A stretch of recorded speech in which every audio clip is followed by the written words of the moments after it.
হাসরবাসী মানুষগুলি তখন বলবে,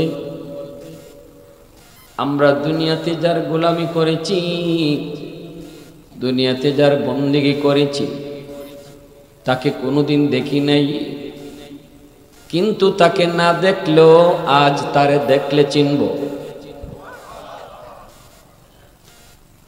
আল্লাহ বলবেন, কেমনে চিনবা? দেখো নাই যারে, দেখলে চিনবা কেমনে? ঈমানওয়ালারা কইব, তিনি এমন এক মালিক, লা শাবীকা লাহু ওয়ালা নাযীরা। তিনি এমন এক মালিক যার গোলামি আমরা করেছি, তার মতো কেউ নাই, তিনি বেনজির, তিনি বেমিসাল। তখনই আল্লাহ পাক খুশি হয়ে বলবে, বান্দা, যার পরিচয় তোমরা এতক্ষণ বলতেছো, আমি সেই মালিক, আমি সেই খোদা। দুনিয়াতে যার কদমে সেজদা দিছো না দেইকা, আজকে তারে দেইকা সেজদা দিতে মন চায়নি।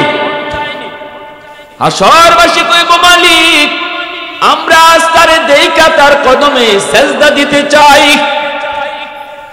আল্লাহ পাক রব্বুল আলামিন সাথে সাথে তার কুদরতি কদম মুবারক আল্লাহ বের করে দিবেন। ওই কুদরতি কদম দেখা মাত্রই একদল মানুষ আল্লাহর কদমে সেজদায় পড়ে যাবে, সেজদায় পড়ে যাবে, আর হুঁশ থাকবে না, সেজদায় পড়ে যাবে। দুনিয়াতে মালিক তোমারে না দেইখা কত সেজদা দিলাম, ওই সেজদায় কত মজা, আজ আমি আমার মালিকের পা কদম দেইখা সেজদায় পড়লাম। এই সেজদায় পইরা মানুষগুলি বেহুশ হয়ে যাবে।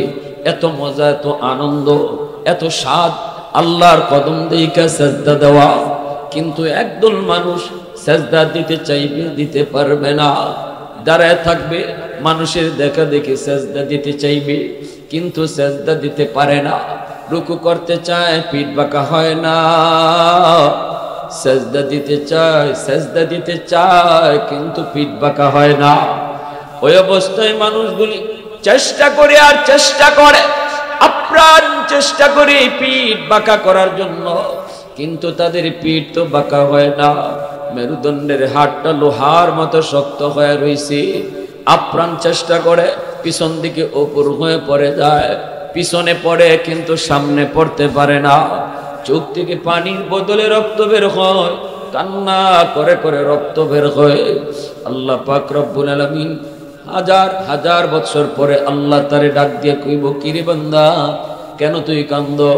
কইব, আল্লাহ, ওই যে তোমার কদমে সেজদা দিতেছে তোমার গোলাম, আমারও তো মন চায় তোমাকে সেজদা দিব, আমারও তো মন চায় তোমার কদমে সেজদা দিব, কিন্তু পারি না, পারি না, পারি না, পিঠ তো বাঁকা হয় না।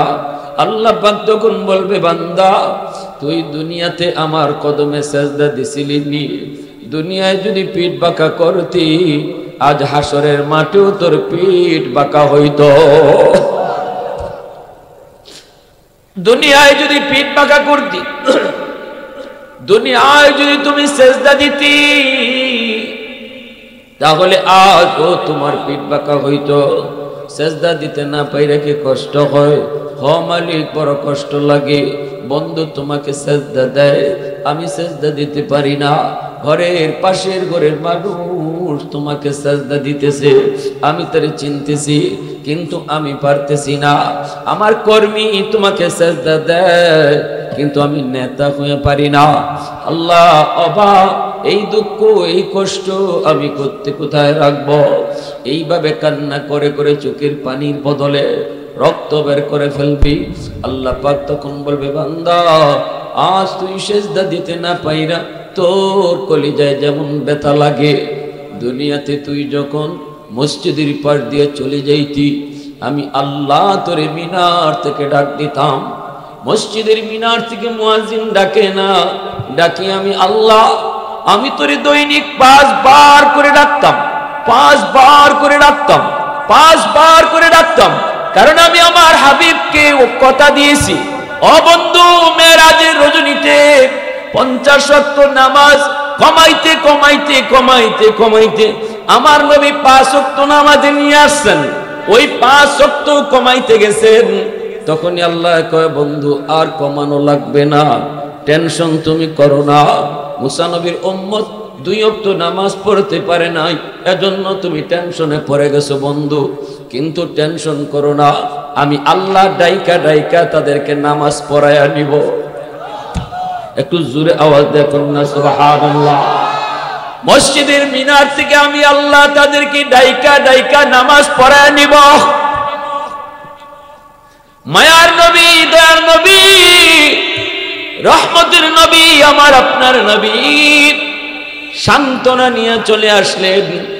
এজন্য আল্লাহ পাক ওই মানুষটাকে, ওই যুবকটাকে আল্লাহ পাক তখন কইব বান্দা, ওই দিন তো আমি তোরে ডাকছিলাম, কিন্তু ডাক তোর বন্ধুর কানে গেল, বন্ধু নামাজে আসলো, তুই কিন্তু নামাজে আসলি না, মসজিদের পাশ দিয়ে তুই চলে গেলি, তোর ঘরের পাশের ঘরের প্রতিবেশী আজান শোনার পর মসজিদে আসলো, কিন্তু তুমি আসলা না, তুমি ঘরে শুয়ে রইলা। ওই দিন তোর আচরণ দেখেও আমি আল্লাহর কুদরতি কলিজায় বড় ব্যথা লাগছে। দাওয়াত তাবলীগ ওয়ালারা তোরে কত করে বুঝাইলো, উলামায়ে কেরাম তোরে কত করে নরম ভাষায় বুঝাইলো, না না কোনো বোঝানোই কাম হলো না, কোনো আলোচনাই কাম হলো না, না তোর কপালে হাত দিয়া তুতায় হাত দিয়েও তোরে 3 দিনে তাবলীগে পাঠাইতে পারলো না। যদি 3 দিন এক চিল্লা তুই যায় লাগাইতি, নামাজের প্রতি তোর দরদ জন্ম নিত, আমি আল্লাহর পরিচয় তুই পেয়ে যাইতি, কোনোভাবেই তোর কোনো কাম হলো না, ঠিকই তুই মসজিদের পার দিয়ে চলে গেলি।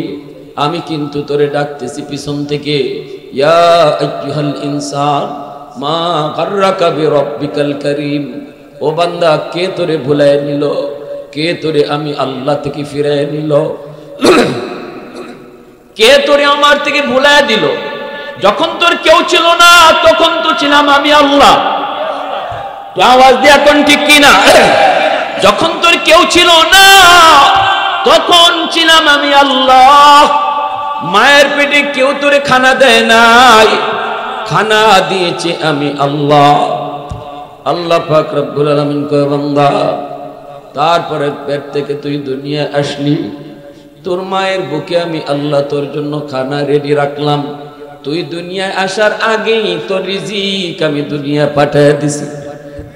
সুবহানাল্লাহ, জোরে কর। তুই কান্না করেছিলি, কান্না আমি এখান থেকে যাব না, আমি মার পেট থেকে দুনিয়া যাব না, এখানে আমি ভালো আছি, এখানে ভালো খানা খাইতেছি, আমি আল্লাহ তোরে বুঝাইছি না রে বান্দা, এখান থেকে সুন্দর জায়গা তোর আছে, খাওয়ানোর টেনশন করবি না, এখানে তুই পাইতেছ একদিক দিয়ে খানা, কিন্তু দুনিয়ায় যাওয়ার পর তোর মার বুকে আমি রেখে দিয়েছি 2 দিক থেকে খানা। জোরে কন্যা সুবহানাল্লাহ।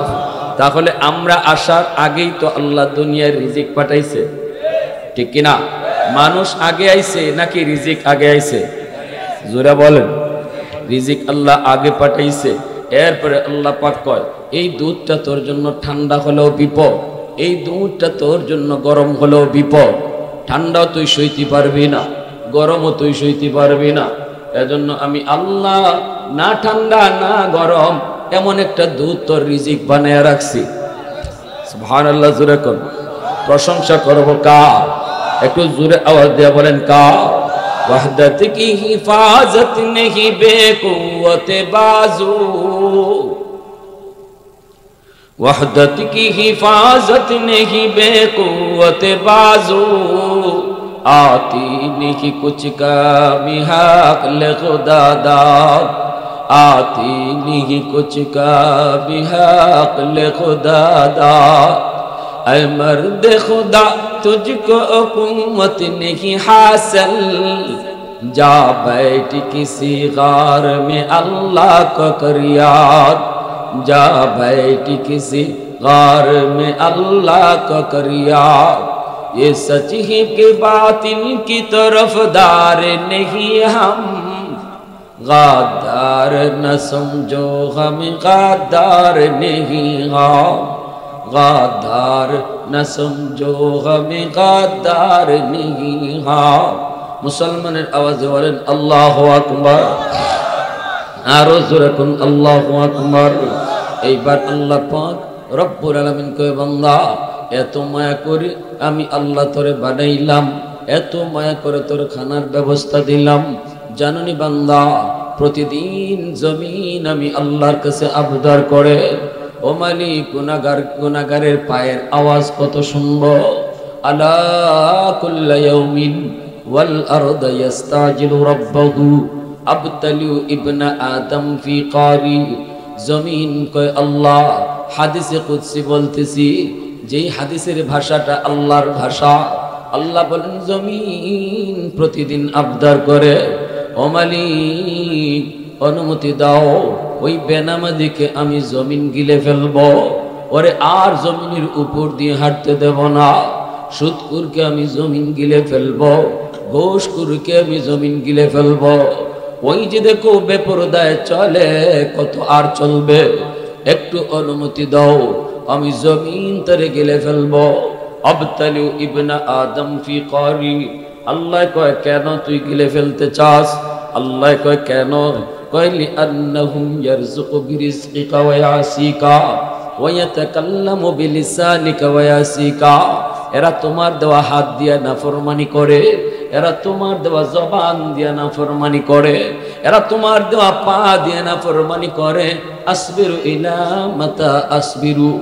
আমি জমিন আর কতকাল ধৈর্য ধরব?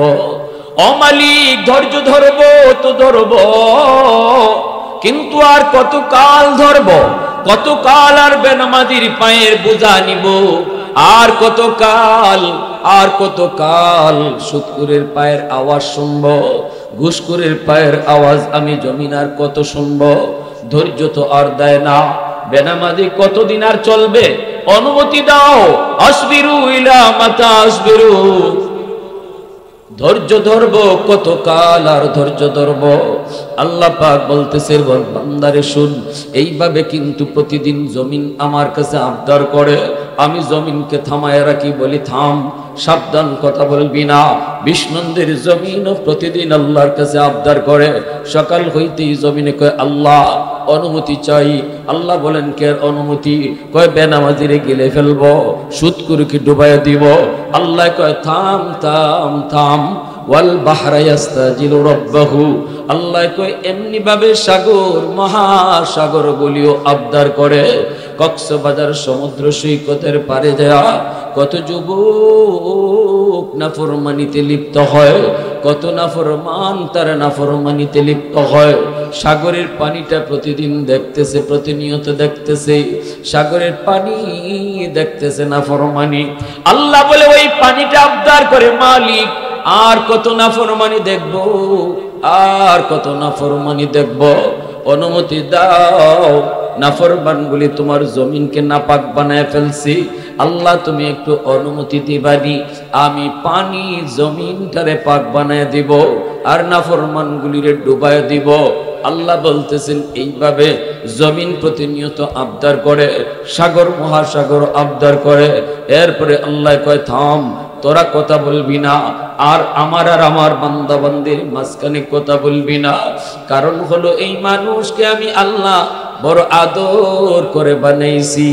আসমান আল্লাহ তার হুকুম দিয়া বানাইছে, আসমান আল্লাহ বানাইছেন কুন ফায়াকুন বইলা, জমিন আল্লাহ বানাইছে তার আদেশ দিয়া। আল্লাহ কইছে রে জমিন হও, জমিন হয়ে গেছে। আল্লাহ আসমান বানাইতে বলছে, আসমান হও, আসমান হয়ে গেছে। চন্দ্র সূর্য বানাইতে আল্লাহ বলছে হও, হয়ে গেছে। জান্নাত বানাইতে আল্লাহ বলছে হও, জান্নাত হয়ে গেছে। জাহান্নাম বানাইতো আল্লাহ বলছে হও, জাহান্নাম হয়ে গেছে।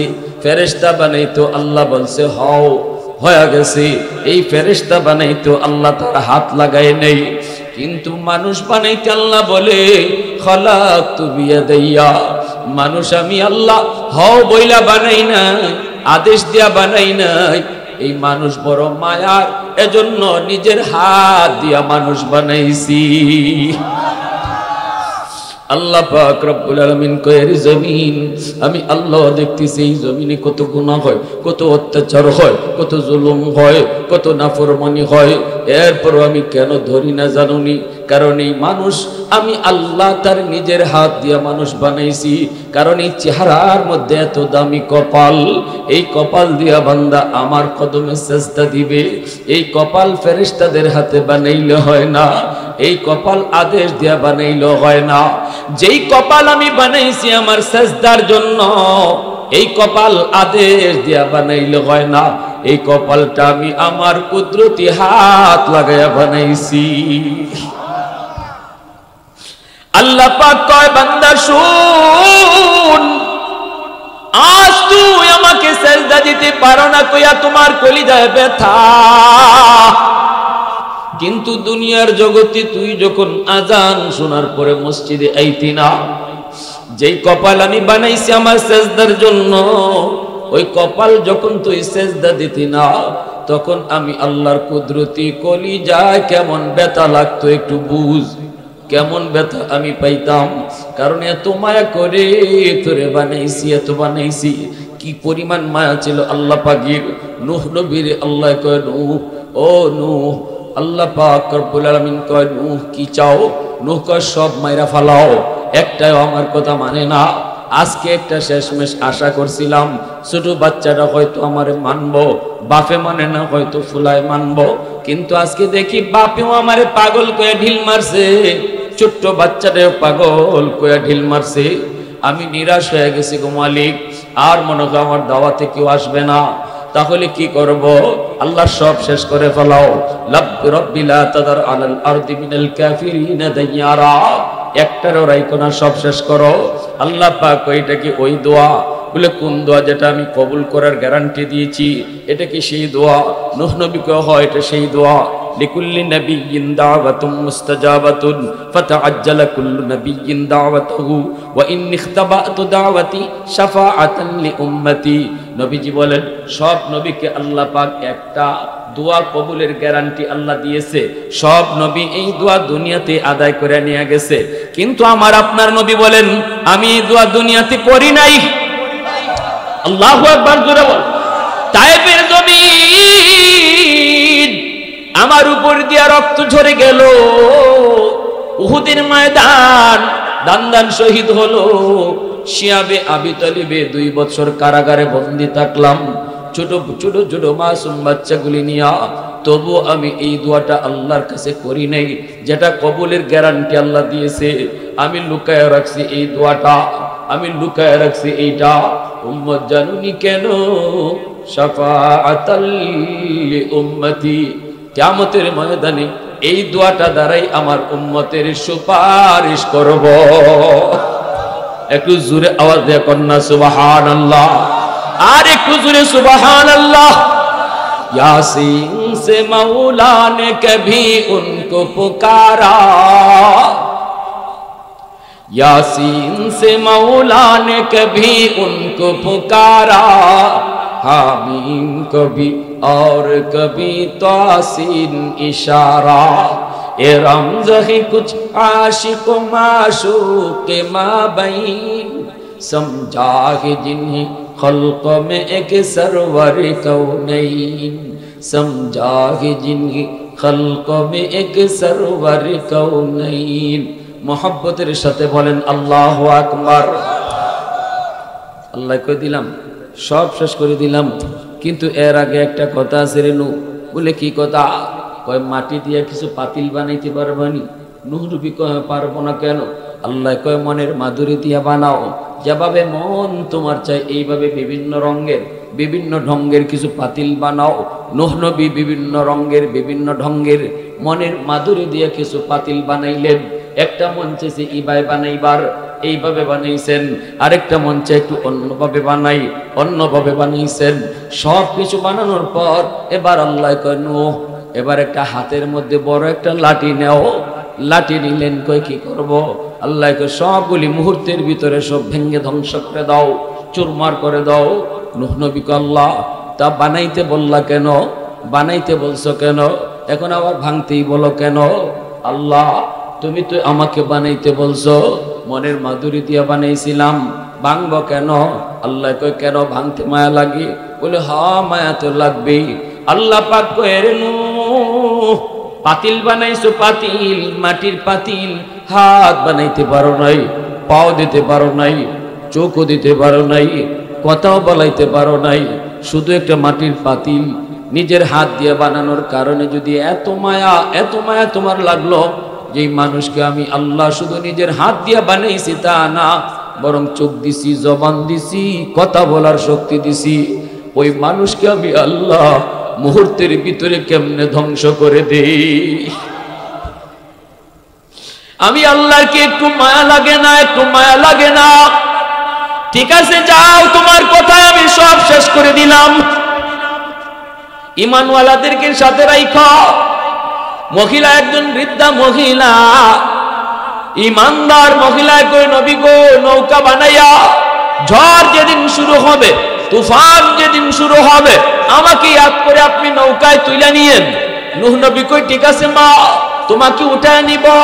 কিন্তু তুফান যেদিন শুরু হলো, ওই দিন নূহ নবী ওই বৃদ্ধা মহিলার কথা তিনি ভুলে গেলেন, পেরেশানিতে তিনি ভুলে গেলেন। মান ওয়ালি, আমি তো তার কথা ভুলে গেলাম। পাগলের মতো তার খুঁজে আসছেন, সারা দুনিয়া শেষ পাইবেন কোত্থেকে? মহিলার তো ভাঙ্গা চোরা একটা ঘর, বড় বড় বিল্ডিং তুফানে উড়ায় নিয়ে গেছে, ভাঙ্গা চোরা ঘর। এরপর নূহ নবী মনের প্রশান্তির জন্য দৌড়ায়া তার ঘরের দিকে আসতেছেন। আয়েশা দেখেন আল্লাহু আকবার, প্রাসাদ যেখানে নাই সেখানেও মহিলার ভাঙ্গা ঘর আগের মতোই দাঁড়ায় আছে। অবাক হইয়া ডাক দিলেন মা। মহিলা সেজদায় পড়া। নূহ নবীর আওয়াজ শুইনা কয় নবী গো, তুফান কি শুরু হয়ে গেছে নাকি? আল্লাহর পয়গম্বর সেজদায় পড়ে আল্লাহর কদমে কান্না শুরু করে দেয়। আল্লাহ দুনিয়া শেষ, কিন্তু তোমার বান্দির খবর নাই। কেমনে কি হলো মালিক কিছুই তো বুঝি নাই। আল্লাহ পাক কইরে নূহ, তোমরা নবী হইয়া উম্মত ভুলতে পারো, কিন্তু আমি আল্লাহ হইয়া বান্দা বলতে পারি না। আমি না খোদা, আমি না রব। রব কেমনে তার মাখলুক ভুলে যায়? রব কোনোদিন তার বান্দা ভুলতে পারে না। নবী তার উম্মত ভুলে যেতে পারে, কিন্তু আমি আল্লাহ আমার বান্দা বান্দিকে ভুলতে পারি না। আমার বান্দিটা কত করে তোমারে কইল তার ইয়াদ করে নিয়ে যাওয়া, কিন্তু তুমি ভুলে গেছো। আমি আল্লাহ কিন্তু তারে ভুলি নাই। আল্লাহু আকবার, জোরে বলো। এত মায়া, এত দরদ, এত মায়া, এত দরদ।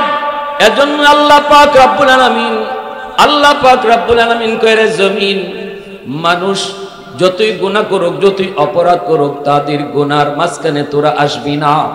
আমি আল্লাহ অপেক্ষায় আছি, আমি আল্লাহ অপেক্ষায় আছি কখন আমার বান্দা আমার কদমে সাজদা দেয়। অপেক্ষায় আছি তার তওবার, অপেক্ষায় আছি তার তওবার। দিনে করলে দিনে তওবা কবুল, রাতে তওবা করলে রাতে কবুল, সকালে করলে সকালে কবুল, ওয়াজ মাহফিলে আয়েশা করলে কবুল, কাউরে শোনায় করলে কবুল, কাউরে না শোনায়া দিলে দিলে তওবা করলেও কবুল। জোরে কর না সুবহানাল্লাহ। আমি আল্লাহ তো অপেক্ষা। আমার বান্দা বুঝে না, বুঝে না, গুনাহ করে, কখন কোথায় কোন জায়গায় যায় যে নিওয়াজ শুই না দিলটা তার নরম হয়ে যায়, আর বলে ফেলে আল্লাহ জীবনে বহু ভুল করেছি, আর ভুল করব না। কথাটা কেউ শুনবে না, কিন্তু আমি মালিক তার দিলের কথা শুনে ফেলব। বসার আগে ছিল সে গুনাহগার, কিন্তু দিলে দিলে তওবা করার সাথে সাথে হয়ে যাবে আল্লাহর ওলি। এজন্যই তওবার দ্বারা বান্দা জিরো থেকে হিরো হয়। তওবার দ্বারাই বান্দা জিরো থেকে হিরো হয়। সব কাজে সময় লাগে, মেম্বার হতে সময় লাগে, চেয়ারম্যান হতে সময় লাগে, এমপি হতে সময় লাগে, মেট্রিক পাস করতে সময় লাগে, ব্যবসায়ী হতে সময় লাগে, সব কিছুতে সময় লাগে। সময় লাগে না শুধু এক কামে, সেটা হলো আল্লাহর ওলি হওয়া। কেউ যদি চায় আল্লাহর ওলি হতে, সময় লাগে না মোটো। দিলে দিলে মাত্র নিয়ত করবে আল্লাহ যা করেছি ভুল করেছি, আর ভবিষ্যতে ভুল করব না। কথাটা চেয়ারম্যানকেও শোনায় বলতে হবে না, ইমাম সাহেবের হাত ধরেও বলতে হবে না, কাউকে জানাতেও হবে না। দিলে দিলে শুধু আল্লাহর কাছে অনুতপ্ত হবে। আল্লাহ পাক রব্বুল আলামিন তার দিলের কথা শুই না, এই কথাটা বলার আগে ছিল গুনাহগার, এই তওবা করার পরেই হয়ে গেল আল্লাহর ওলি। এজন্য আল্লাহ কয় জমিন শুন, যতই তুমি কও যে মাইরা ফালাই মানুষ, খেয়ে ফেলি সব, সাগরে কও ডুবাইয়ে ফেলি, না, আমার আর আমার বান্দাবান্দির মাঝখানে কেউ আইসো না, কারণ আমি আল্লাহ তার তওবার অপেক্ষায় আছি। কখন আমার বান্দা আমারে ডাক দেয়। 70 বছর পর্যন্ত মূর্তির সামনে বসে বসে এক লোকে শুধু ও মূর্তি, ও মূর্তি, ও দেবতা, ও ভগবান কয়ে ডাকছে। হাদিস শরীফ আল্লাহ রসুল বলেন, কি কয়ে ডাকতো? ইয়া সনামু, ইয়া সনামু, ইয়া সনামু। আরবিতে সনামুন শব্দের অর্থ হলো মূর্তি। দেবতা, ভগবান, ও দেবতা, ও ভগবান কয়া কয় বছর ডাকছে? কয় বছর? কয় বছর জোরে বলেন? 70 বছর পর্যন্ত ডাকছে। একদিন তার মুখ থেকে ভুলে সনামুন শব্দ বের না হইয়া আমার আল্লাহ পাকের একটা সিফাতি নাম বের হয়ে গেছে। এই নামটা হলো সমাদুন। সনামুন আর সমাদুন শুনতে একরকমই লাগে, ঠিক না? একরকমই লাগে, বলতেও একরকম। বলতে চেয়েছিল সনাম, বলে ফেলছে সমাদ। সমাদ শব্দের অর্থ হলো যার কাছে সবাই চায় কিন্তু তিনি কারো কাছে চান না। তিনি কে? একটু জোরে বলেন, কে? যার কাছে সবাই চায় কিন্তু তিনি কারো কাছে চান না। এইগুলো আল্লাহ পাকের সমাদ নামের অর্থ। পবিত্র কোরআনুল কারীমের 30 পারার মধ্যে আল্লাহর এই নামটা শুধু কোরআনের এক জায়গায় আসছে। সমাদুন আল্লাহর একটা এত বড় গুণবাচক নাম, পবিত্র কোরআনের শুধু এক জায়গায় এই নামটা আসছে। বলুন তো কোন জায়গায়? সূরাতুল ইখলাস, কুল হুয়াল্লাহু আহাদ, আল্লাহুস সামাদ।